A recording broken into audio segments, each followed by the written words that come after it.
भज विश्वनाथं वाराणसी पुरपतिं भज विश्वनाथं।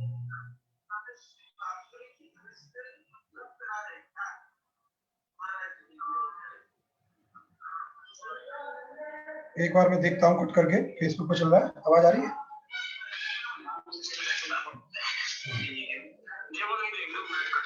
हाँ, जैसा कि गत पाठ में हम लोगों ने इकोच विभक्तौ सूत्र तक विचार किया और उसमें वारी शब्द के विषय तक चर्चा संपूर्ण की। वारी शब्द के रूप कैसे चलते हैं, वारी शब्द में विशेष क्या क्या है, ये सारी चर्चाएं हम लोगों ने कर ली थी। आज उससे आगे हरस्वीकारांत शब्दों में अस्थि, दधि, शक्ति इत्यादि शब्दों के विषय में चर्चा करेंगे। जैसा कि पाणिनि जी का सूत्र है अस्थि दधि सख्यक्षणामनुदात्तः, ये पाणिनि जी का सूत्र है। और इस सूत्र के द्वारा क्या कार्य होता है आप देखें। अस्थि शब्द है, शब्द पढ़े गए हैं सूत्र में। अस्थि, दधि, शक्ति और अक्षणाम ये षष्ट्यंत है, षष्ठी बहुवचन का रूप है। और अनंग ये प्रथमांत है और उदात्त ये भी प्रथमांत है। अर्थात इन षष्ठ्यंत शब्दों को उद्देश्य करके अनंग आदेश का विधान है और वह अनंग उदात्त है, ऐसा सूत्र का अर्थ है। और उसी अर्थ को वृत्ति के माध्यम से लिख रहे हैं वरदराजाचार्य। एषाम अनंग स्यात् तादौ अचि।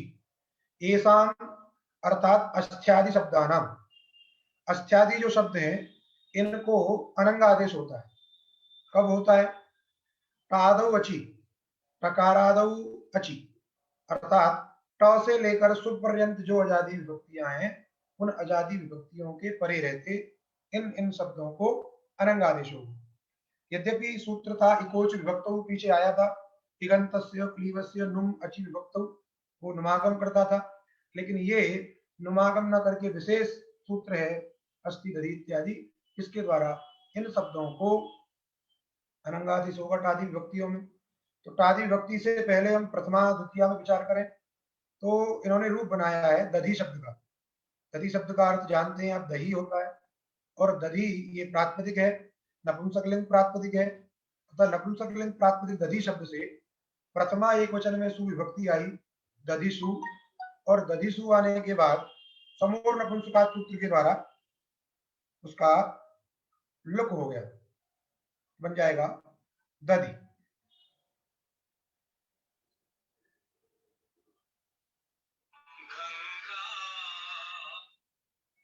हेलो,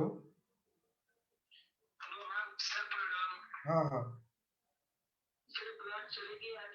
क्लास तो चल रही है, जुड़ो उसमें, क्यों नहीं जुड़ पा रहे हो आप, क्या दिक्कत आ रही है? इसमें सर वो जुड़ नहीं रहा है, मतलब जो आपने आईडी पासवर्ड दिया उसी पर हम कर लॉगिन कर रहे हैं जूम पर।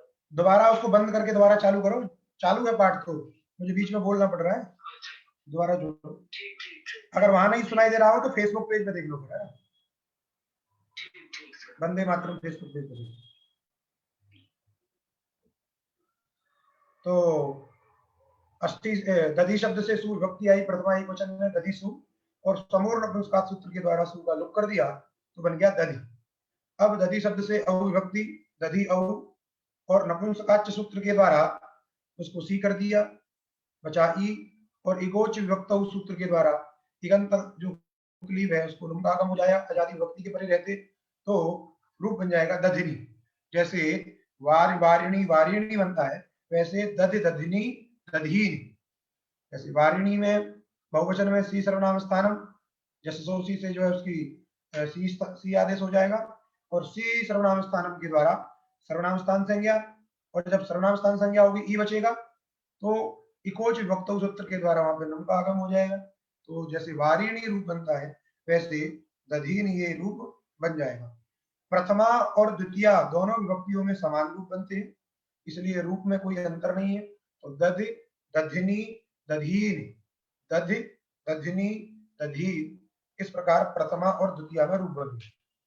इसके बाद देखें तृतीया विभक्ति में दधि शब्द से तृतीया विभक्ति आई और तृतीया विभक्ति में टा विभक्ति दधि टा। अब टा भी अजादी विभक्ति है, टा में टॉ की संज्ञा हो जाती है, आ बचता है दधि आ। तो इकोच विभक्तों पहले प्राप्त है, लेकिन उसको बाध करके अस्थि दधि सूत्र के द्वारा हो जाएगा अनंगादेश। अनंगादेश गित है, अंत्यज के स्थान पर होगा। यद्यपि अनेकाल है, अनेकाल से सर्वस्व के द्वारा संपूर्ण स्थानीय के स्थान पर आदेश प्राप्त है, किंतु गित होने के कारण यदि अनेकाल आदेश गित है तब वो क्या होता है, अंत्यज के स्थान पर होगा, अंत्यल के स्थान पर होगा।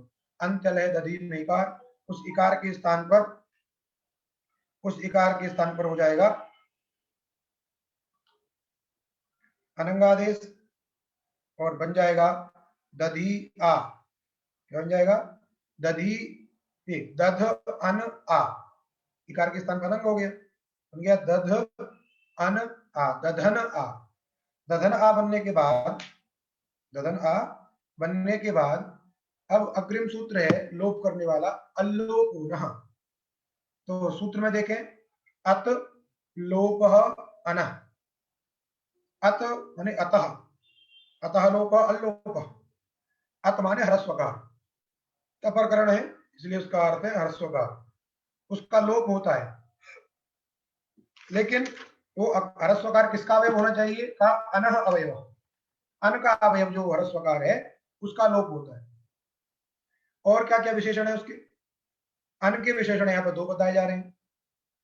अंगस्य क्या, चूंकि इसमें अधिकार है तो जो अंगस्य है वह भी अन का विशेषण है, अर्थात अंगस्य अनः, अर्थात अंगावयव अन। जो अन हो, अनित्याकारक जो आन पूर्वी होगी उसको अंग का अवयव होना चाहिए। अंग का अवयव यस्मात् प्रत्यय विधिस्तदादि प्रत्यय अंग, अर्थात प्रत्यय के परे रहते प्रकृत्यंश की अंग संज्ञा होती है। तो प्रकृत्यंश कौन है, प्रकृत्यंश आपका कौन हो गया, दधन। उस दधन सब, दधन जो अंग ये प्रकृति अंश है इसकी होगी अंग संज्ञा। और अंग का अवयव कौन हो गया, दधन पूरा है तो उसका अन भी अवयव हो गया। उस अकार का, अन संबंधी अकार का लोप करना है। तो यहां ध्यान देना है, अन के दो विशेषण है, एक अंगस्य है और दूसरा एक जो लंबायमान लिखा है असर्वनाम स्थान हेजादि स्वादि परह अन। सीधे सीधे कहें संक्षेप में तो भाव संज्ञक जो अंग, क्या कह सकते हैं उसको, भाव संज्ञक जो अंग। कुछ लोग जो है जुड़ नहीं पा रहे हैं पाठ में, दिक्कत हो रही है।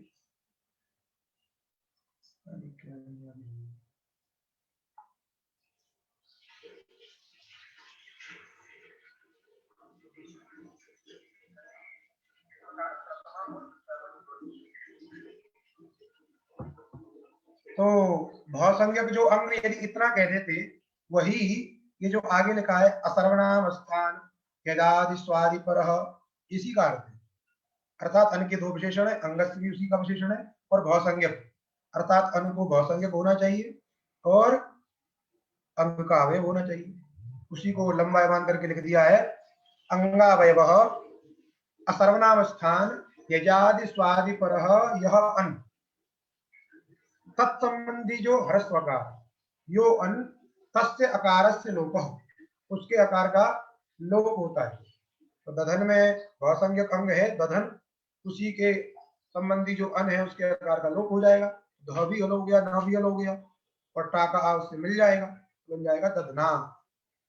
तो जितनी भी आजादी विभक्तियां हैं उन आजादी विभक्तियों में इसी प्रकार अल्लोक सूत्र के द्वारा, उससे पहले अस्थि दधि सूत्र के द्वारा अनंगादेश होगा और जहां जहां अनंगादेश होगा वहां वहां अल्लोक सूत्र के द्वारा आकार का अन संबंधी आकार का लोप हो जाएगा, रूप बन जाएंगे दधना।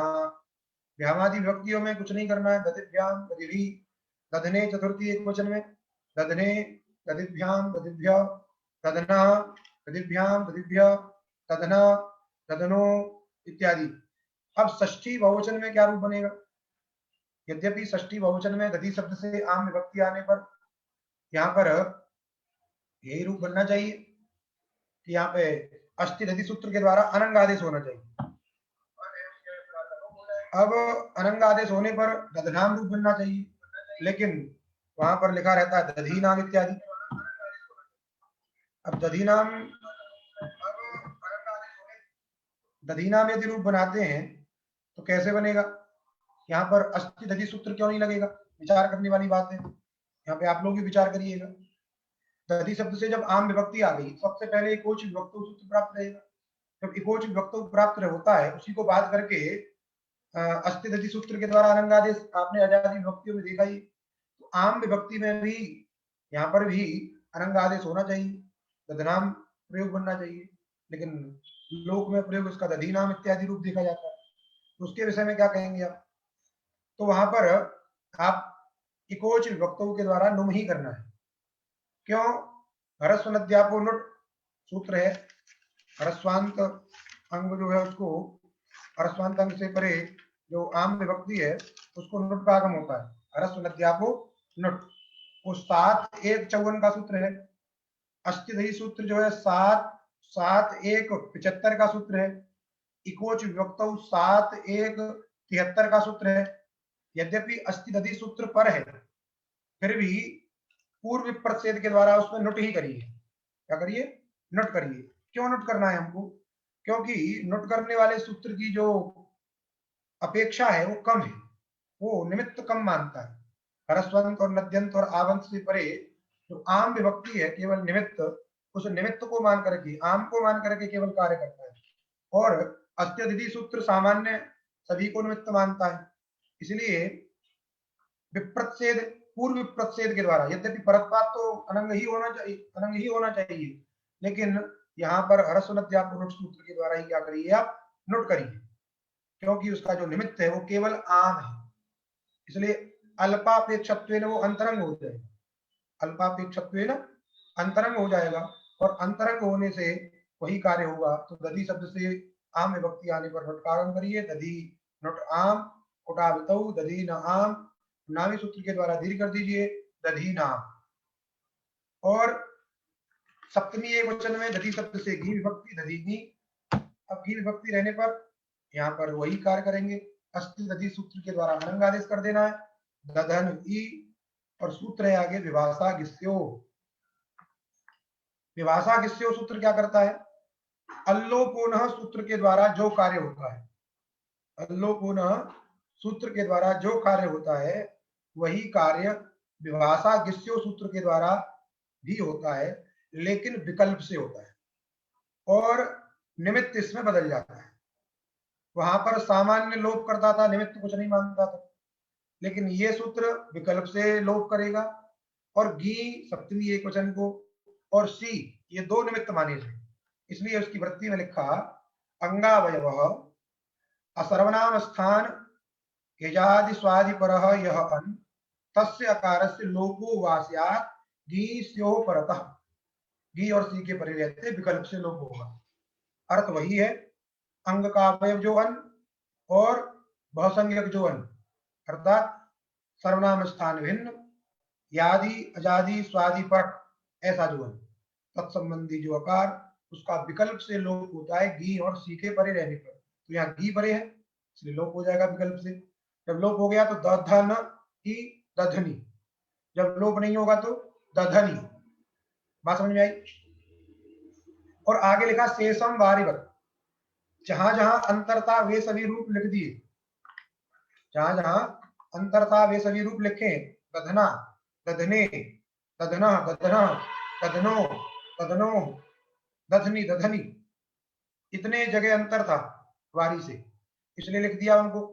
लेकिन जहां अंतर नहीं है इसलिए लिख दिया शेषम वारिवत। तो वारी में जैसे जो जो कार्य होते हैं, तो वारी में सब षष्ठी बहुवचन में क्या कार्य होता था? पीछे आपने पढ़ा था नुम चरिति नुट, नुम चरित्र भावेभ्यो नुट पूर्व प्रत्यय, तो वहां पर भी नुट होता था, वारी नाम बनता था। तो इसलिए दधी से जब षष्ठी बहुवचन आता है तो यहाँ पर भी नुट ही होता है। बात समझिएगा नहीं? लेकिन इसमें विचार करना है आपको कैसे होता है। अंतरंगत्वाद करें, क्योंकि परत्वाद यदि हम चर्चा करते हैं तो पर तो सबसे अस्थि दधि सूत्र है, तो अनंग ही होना चाहिए। इसलिए यहाँ पर अंतरंगादि भाव आपको बनाने पड़ेंगे, तब जाके आप इसको समझेंगे। अब वैसे ही कहा एवं अस्थि शक्ति अक्षी, अस्थि शब्द के भी रूप ऐसे ही बनेंगे जैसे दधी के बनाए आपने। तो अस्थि शब्द से सु लाइए, अस्थिसु, और समूर नपुंसकात से उसका लुक कर दीजिए, बन जाएगा अस्थि। अस्थि माने अस्थियां, मांसपेशियां जो होती है अस्थि। अस्थि अस्थिनी अस्थिनी, अस्थि अस्थिनी अस्थिनी, अस्थना अस्थने, अस्थना अस्थना, अस्थनो, और अस्थीनाम, अस्थनी अस्थनि, जैसे दधनी दधनी, जैसे अस्थनी अस्थनि, अस्थनो और अस्थिसु, इस प्रकार बन जाएंगे।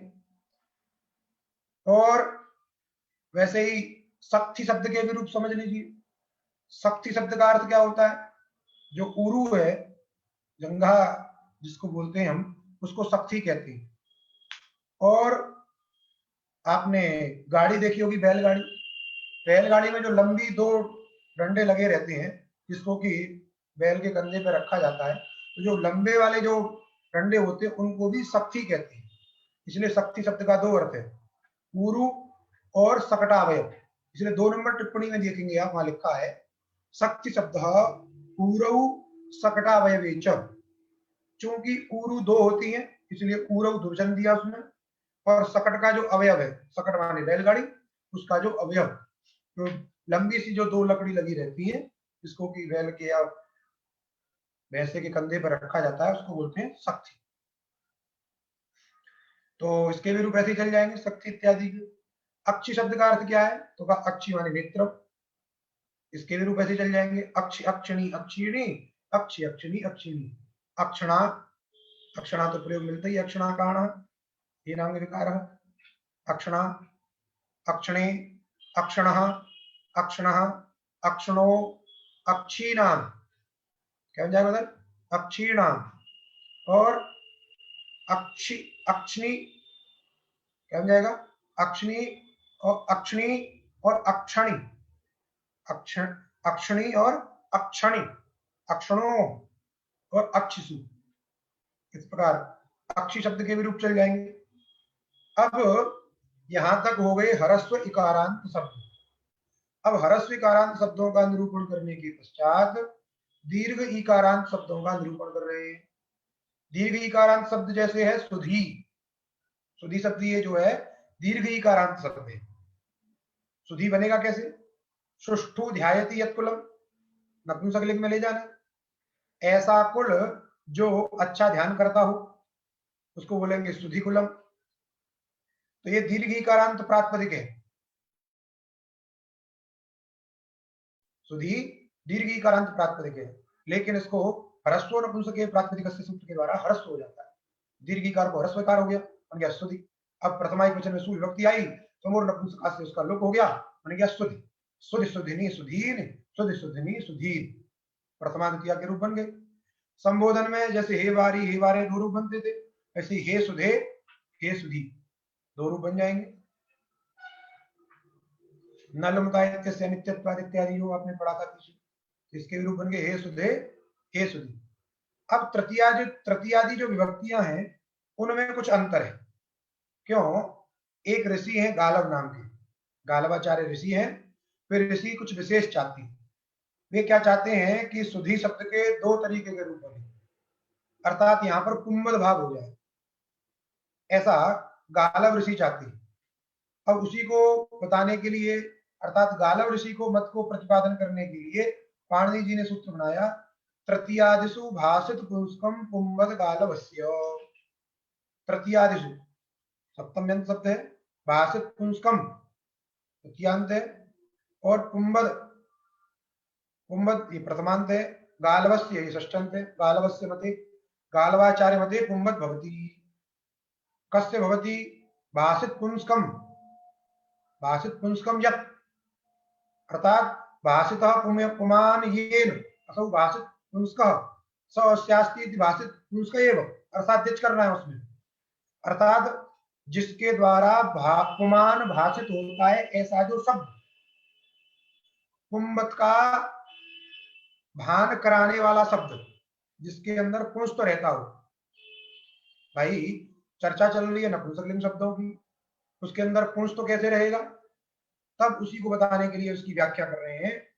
प्रवृत्ति निमित्त ऐक्ये भाषित पुंस्कम यत् इगंतम क्लीबम।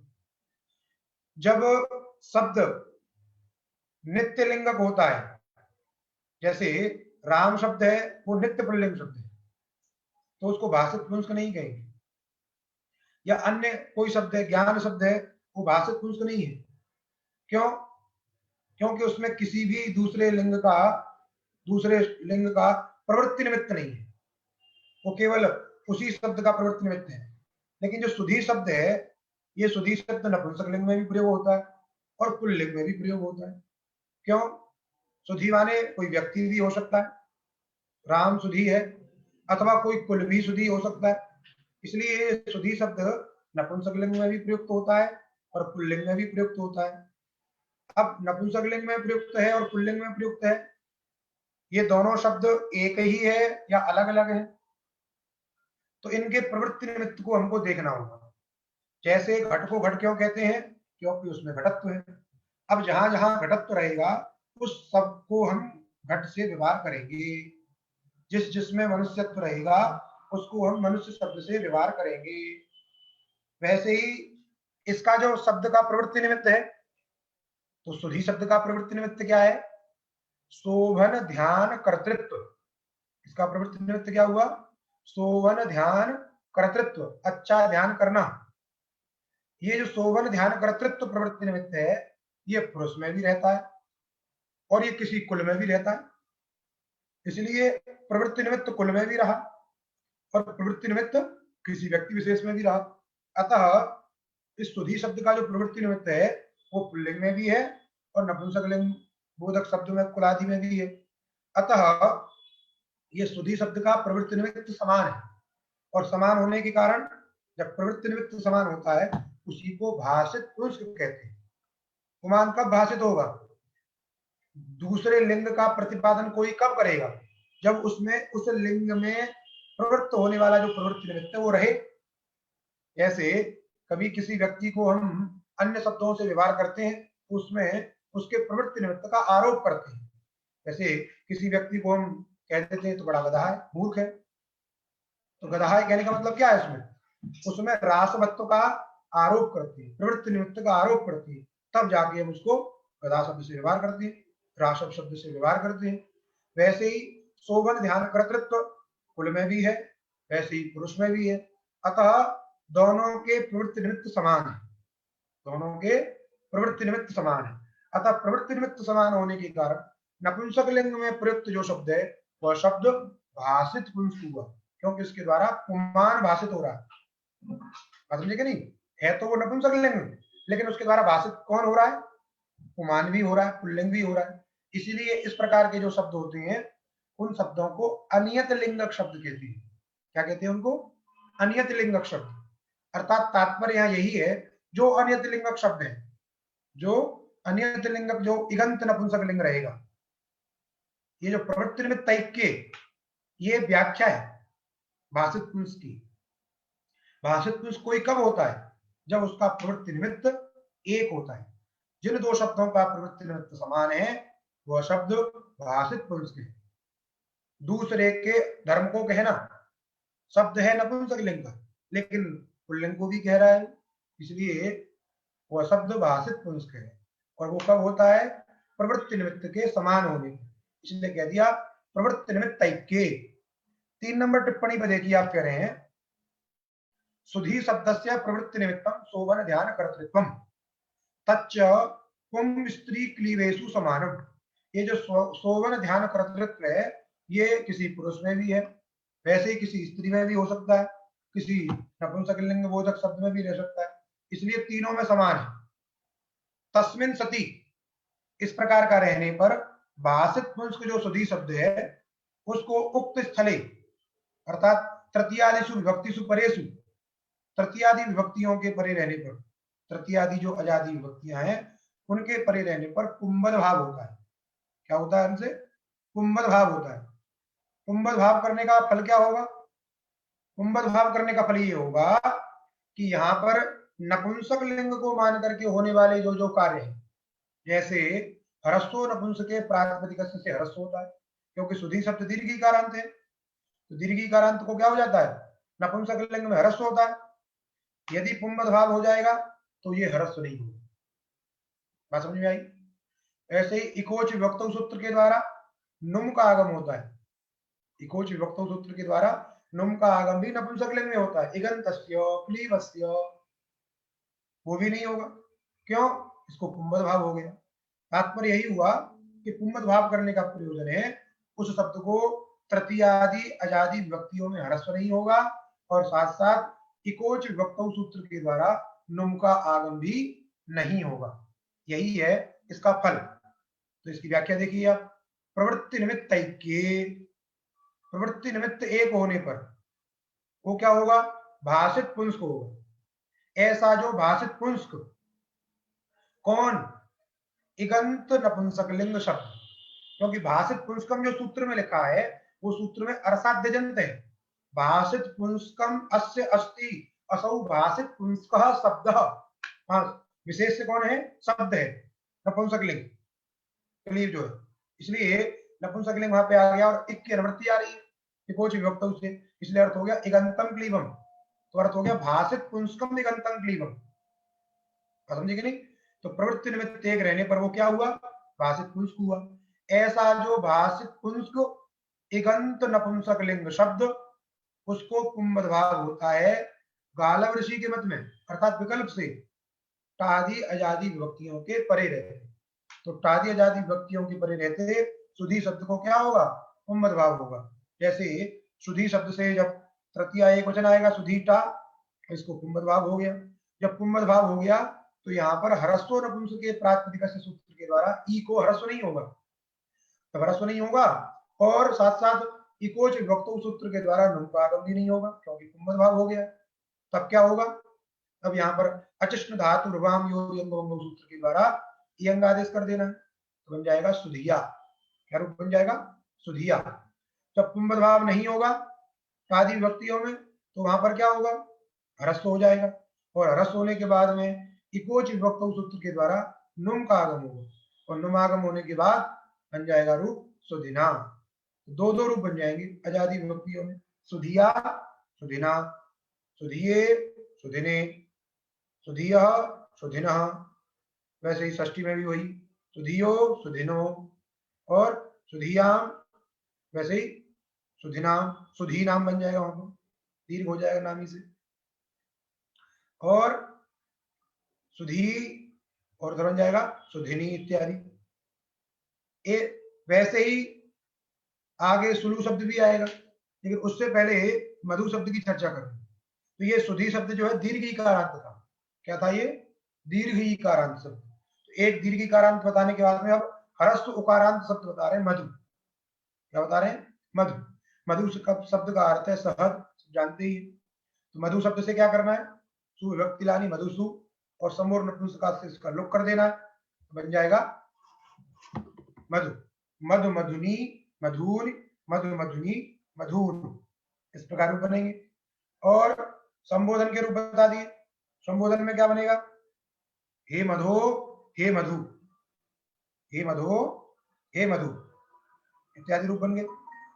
और अजादि विभक्तियों में मधुना नुमागम हो जाएगा, क्योंकि इगंत शब्द है। तो मधुना, मधुने, मधुनः, मधुनः, मधुनो, मधुनाम, है ना, मधुनी, मधुनो, मधुसु, समझ आई?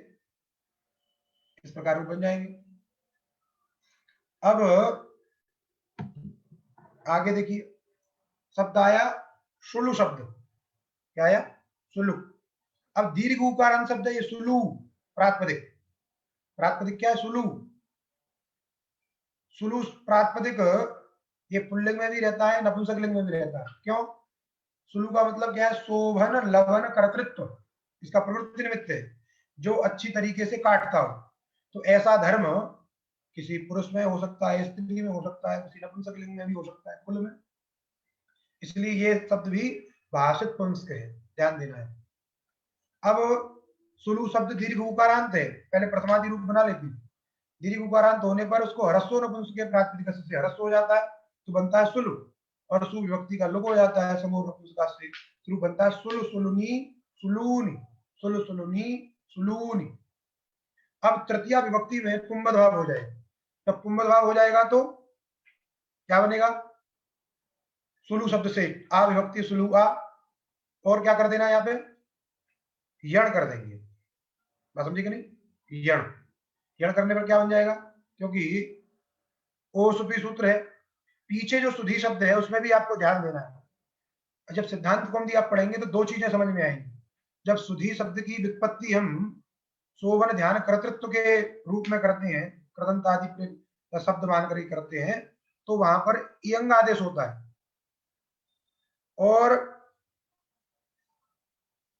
अन्य रूप से उसकी यदि व्युत्पत्ति करते हैं, धातु प्रत्यय से निष्पन्न मान के करते हैं, तो इयंग को बाध करके वहां पर एरणे काचो संयोग पूर्व से यण हो जाएगा, क्योंकि वहां पर धातु इत्यादि का विषय वहां पर दिया गया है। जब सिद्धांत कौमुदी आप पढ़ेंगे तो वहां पर ध्यान देना है। वैसे सुलु शब्द में भी समझना है, यहाँ पर भी सुलवा इत्यादि रूप आपने पढ़ रखे, पुल्लिंग में जो आया था सुलुहु सुलवऊ सुलवह सुलवम सुलवऊ सुलवह इत्यादि रूप पढ़े थे आप, सुलवा सुलुभ्याम सुलुभी। जब कुंभद भाव होगा तो ऐसे भी रूप बनेंगे, ऐसे सुधी के रूप भी आपने वहां पढ़ लिए थे, सुधी शब्द के जो, तो वैसे यहाँ सुलु के पढ़ लेना। तो व्युत्पत्ति के ऊपर ये निर्धारित है कि इसको सुलवा करना है, यण करना है, यण होगा कि नहीं होगा, क्या कार्य होगा, समझे कि नहीं। तो यहाँ पर जब कुंभद भाव हो जाएगा तृतीयादि व्यक्तियों में, तो सुलवा सुलवे सुलवह सुलभः सुलभो सुलवाम सुलभी सुलभो सुलुसु सुलुसु है। और जब कुंभद भाव नहीं होगा, अजादि व्यक्तियों में केवल होता है, तो वही ध्यान देना है आपको, बाकी में तो अलादि व्यक्ति में कुछ करना नहीं। तो सुलभे सुलभः सुलभः और सुलभो सुलभाम सुलभी सुलभो। और यहाँ पर जब कुंभद भाव नहीं होगा, नपुंसक लिंग रहेगा, तो सुलुना सुलुने सुलुनः सुलुनः सुलुनो, है ना, सुलुनाम सुलुनी सुलुनो सुलुसु, समझे कि नहीं। सप्तमी एक वचन, बहुवचन में एक ही रूप बनेगा दोनों में, क्योंकि अजादि व्यक्तियों में केवल कुंभद भाव का प्रश्न है, इसलिए कह दिया सुलुना इत्यादि, ध्यान देना है। तो यहां पर हुई दीर्घ उकारांत शब्दों की चर्चा समाप्त। इसके बाद में ह्रस्व ऋकारांत शब्द है धात्री, और धात्री शब्द से क्या किया, धात्री शब्द से सु विभक्ति लाई, धात्रिसु समूल नपुंसक से लुक कर दिया, बन गया धात्री, धात्र धात्रिणी धात्रीणी, वही प्रक्रिया है वारी के समान, धात्री धात्रिणी धात्रीणी, और परिणाम कर देना है आगे धात्रिणा धात्रिणे धात्रिणा धात्रिणा इत्यादि, समझे कि नहीं। संबोधन में एक बार गुण हो जाएगा तो हे धातः, क्योंकि री है, तो री को गुण क्या होता है अर, जैसे वारी शब्द को गुण होकर के बनता था एक बार हे वारे हे वारी, वैसे हे धातः गुण हो गया, जब गुण नहीं होता है तो हे धात्री, समझे कि नहीं, इस प्रकार रूप बन जाएंगे। धात्री नाम षष्ठी बहुवचन में आपको ध्यान रखना है, क्या रूप बन जाएगा उसका, धात्री नाम, ठीक। और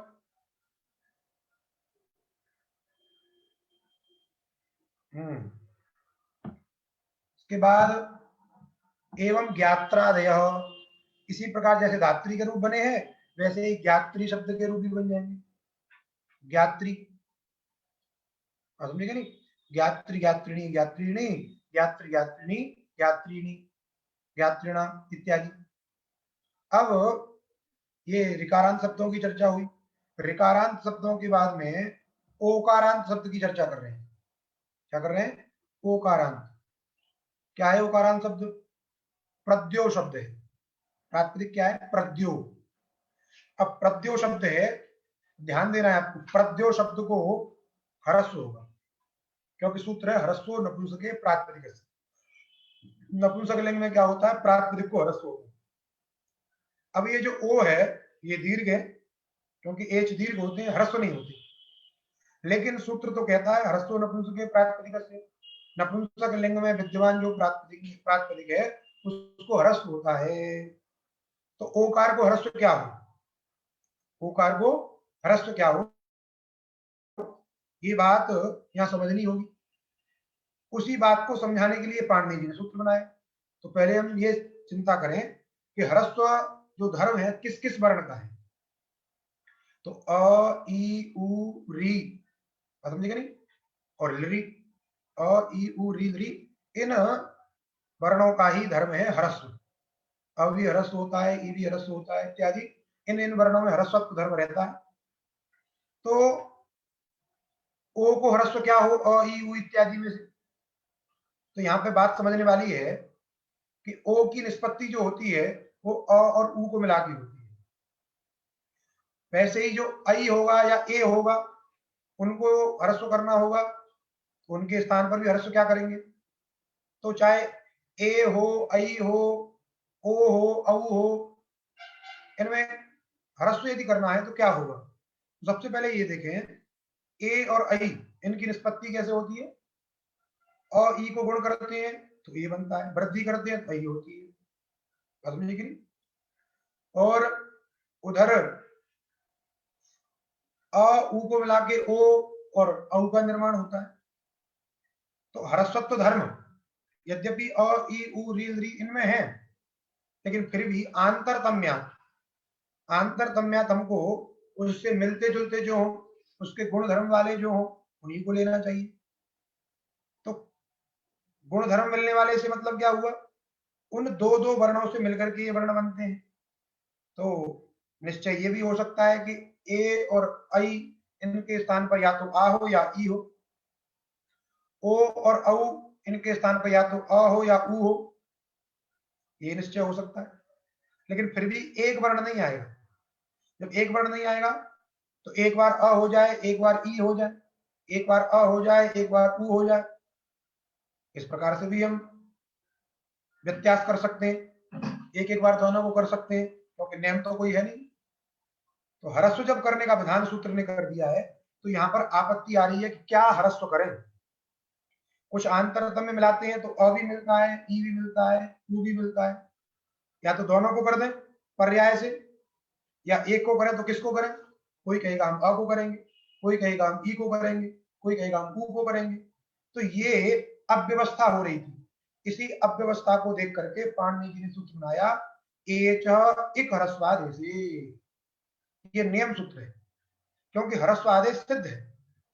ह्रस्व नपुंसके प्रातिपदिक सूत्र के द्वारा ह्रस्व आदेश सिद्ध है, ये केवल नियम कर रहा है। इसलिए यहाँ पर एव शब्द का प्रयोग कर रहे हैं, इगेव इगेव स्यात्, एचः स्थाने इक एव ह्रस्वः, एच के स्थान पर इक ही ह्रस्व होगा।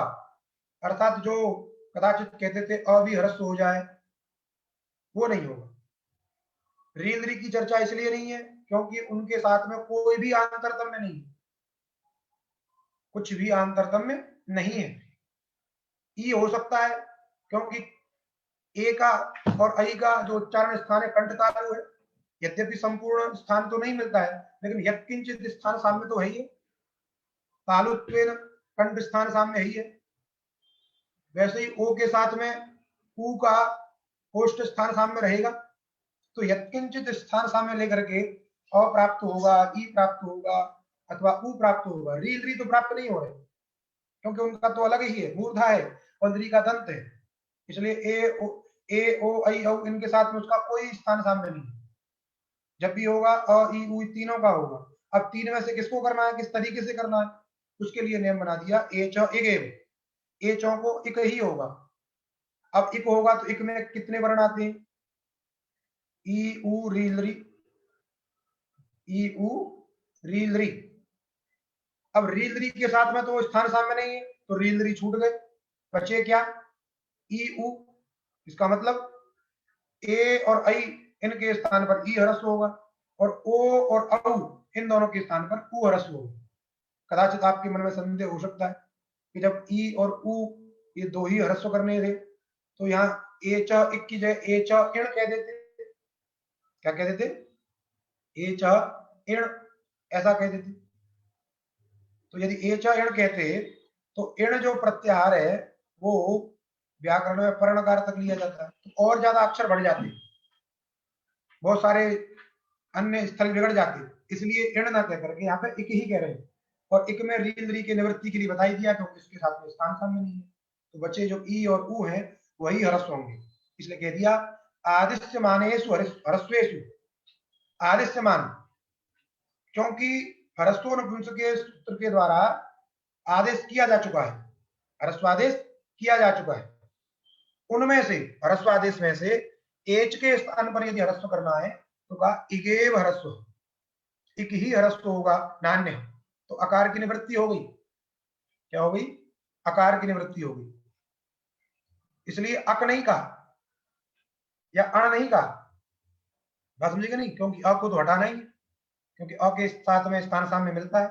इसलिए आदिश्यमानेषु ह्रस्वेषु एच स्थाने इगेव आदेश स्यात्, एक ही आदेश होगा। तो ओ के स्थान पर ह्रस्व जब हुआ तो हो गया उ, तो शब्द बन गया प्रद्यु। अब प्रद्यु शब्द से क्या हो जाएगा? प्रद्यु शब्द से सुविभक्ति आएगी प्रद्युषु, और सुविभक्ति आने पर उसका लुक कर देना है। लुक हो जाएगा तो क्या बन जाएगा? प्रद्यु प्रद्युनि प्रद्युनि, प्रद्यु प्रद्युनि प्रद्युनि इत्यादि। प्रद्युना प्रद्युने प्रद्युनः प्रद्युनो प्रद्युनाम इत्यादि। प्रकृष्टा द्यौ यस्मिस् तत् प्रद्यु। बात समझे कि नहीं? यहां पे देखिए कुछ लिखा है। 3 नंबर टिप्पणी पूरी हम देखेंगे। सुलु शब्द से एवं सुलु शब्दे शोभन लवन कर्तृत्व धातु शब्दे धारण पोषण कर्तृत्व त्रिषु तुल्यम, तीनों लिंगों में तुल्य है। इसलिए धातु शब्द भी क्या है? धातु शब्द भी ये भी भाषित पुंस्क है। भाषित पुंस्क होने पर क्या होगा? उसमें एक बार पुंमद भाव हो जाएगा तो पुल्लिंग के समान रूप बन जाएंगे, एक बार जो है नपुंसकलिंग के समान रूप बन जाएंगे। धातु शब्दे धारण पोषण कर्तृत्व तुल्यम प्रद्यु प्रवृत्तिषु तु न अनेन पुंमद भाव विकल्प। प्रद्यु शब्द में पुंमद भाव का विकल्प नहीं होगा। क्यों? क्योंकि इगंत जो प्रद्यु शब्द है वो भाषित पुंस्क नहीं, प्रद्यो शब्द है वो तो भाषित पुंस्क हो सकता है, क्योंकि ओकारांत शब्द वहां भी है, द्यौ द्यौ जावो जावा रूप बनते हैं उसके। लेकिन जो इगंत बनेगा प्रद्यु ह्रस्व हो गया जब, वो भाषित पुंस्क नहीं है। क्यों? ह्रस्व कब होता है? केवल नपुंसकलिंग में ह्रस्व होता है। इसलिए कह दिया इगंतस्य प्रद्यु शब्दस्य भाषित पुंस्कत्वाभावात् न पुंमद भाव विकल्प, पुंमद भाव का विकल्प वहां पे नहीं होगा। क्यों? भाषित पुंस्कस्य प्रद्यो शब्दस्य इगंतत्व भावात्, जो भाषित पुंस्क है प्रद्यो वो इगंत नहीं, और जो इगंत है वो भाषित पुंस्क नहीं। इसलिए प्रद्यु इत्यादि शब्दों में पुंमद भाव विकल्प नहीं होगा। इससे पहले जो शब्द है उनमें सब में पुंमद भाव विकल्प होगा। इसके बाद में प्ररयी शब्द है। प्ररयी शब्द में भी अई है, अई कारांत शब्द है, और अई कारांत शब्द में भी ह्रस्व हो जाएगा, तो अई को ह्रस्व क्या होगा? ई प्ररि शब्द बन गया। और प्ररि शब्द से प्रथमा एक वचन में सु विभक्ति आई प्ररिसु, और सु का लिंग आदि लोप कर समूर्ण नपुंसक से लोप कर दीजिए तो बन जाएगा प्ररि। प्ररि प्रेरिणी प्ररीण, प्ररि प्रेरिणी प्ररीण, तृतीया में प्रेरणा प्रेरणा। अब तृतीया द्विवचन में प्ररि बन गया जब भ्याम विभक्ति आई प्ररिभ्याम, प्ररिभ्याम। अब यहाँ पर रायोहली सूत्र लगाना है। रायोहली कहता है रई शब्द को आकार आदेश होता है हली, हलादि विभक्ति के परे रहते। अब चिंता हो गई कि ये तो रई शब्द है, ये तो री शब्द है, तो कहा एक देश विकृतम अनन्यवत। चूंकि आई जो रई शब्द था उस आई को ह्रस्व होके ई हो गया, इसलिए केवल एक देश में विकार है। तो एक देश में विकार होने पर अन्यवत न भवति, वो दूसरा नहीं हो जाए। तो प्ररी शब्द को प्ररई शब्द ही कहेंगे, रई शब्द ही कहेंगे। बात समझेगा नहीं? जैसे छिन्ने पुच्छे स्वनी स्वत्व व्यवहार भवति, कुत्ते की पूंछ कट जाने पर उसको कुत्ता तो कहते हैं, लेकिन कोई कहे कि पूंछ वाला कुत्ता, तो पूंछ वाला कुत्ता नहीं कहते। वैसे ही इसको प्ररी शब्द तो रई शब्द तो कहेंगे, लेकिन ऐकारांत ये शब्द है ऐसा नहीं कहेंगे। अंतर समझ लेना, कहां अंतर आएगा बस। इसमें रई शब्दत्व का व्यवहार होगा, प्ररी शब्द रई शब्द ही है, लेकिन कोई कहेगा कि ऐकारांत है तब नहीं। बात समझे कि नहीं? जैसे पूंछ कटने पर उसमें कुत्ता का तो व्यवहार होता है, सत्व का व्यवहार होता है, लेकिन पुच्छवांशु ऐसा व्यवहार नहीं। ऐसे ही यहाँ पर भी रई के ह्रस्व होने पर री हो गया, तो वो रई शब्द ही है, एक देश विकृतम अनन्यवत। अतः रायवली सूत्र के द्वारा हलादि विभक्ति के परे रहने पर आकार आदेश होकर के प्राराभ्याम इत्यादि रूप बन जाएंगे। और षष्ठी बहुवचन में परिणाम, क्या रूप बन जाएगा? परिणाम, क्योंकि वहां पर नट हो जाएगा, नामी से दीर्घ हो जाएगा, णत्व हो जाएगा, रूप बन जाएगा परिणाम। ऐकारांत शब्दों के बाद में औकारांत शब्द सुनऊ, सुष्ठु, नऊ, यस्मिस कुले, अर्थात सुष्ठु माने शोभना, अच्छी नाभ है जिस कुल में, शोभना नव यस्मिन कुले, तत्कुलम सुनुकुलम। औ है, औकारांत शब्द है, उसको भी ह्रस्व होकर के उ हो जाता है, सुन, और सुविभक्ति आती है, समूर नपुंसकता से लुक हो जाता है, तो बनता है सुन सुननी सुनूनी, सुन सुननी सुनूनी, सुनना इत्यादि, सुनना सुनने इत्यादि रूप बन जाएंगे। इस प्रकार आपकी अजंत नपुंसक लिंग प्रकरण जो समाप्त हुआ। आज किसी कारणवशात लोग जूम में नहीं जुड़ पा रहे हैं, पता नहीं क्या प्रॉब्लम है, लेकिन फेसबुक पे आप लोगों ने इसको सुना। आप सभी लोगों का जुड़ने के लिए धन्यवाद। आज का पाठ यहीं समाप्त होता है। जय श्री कृष्ण।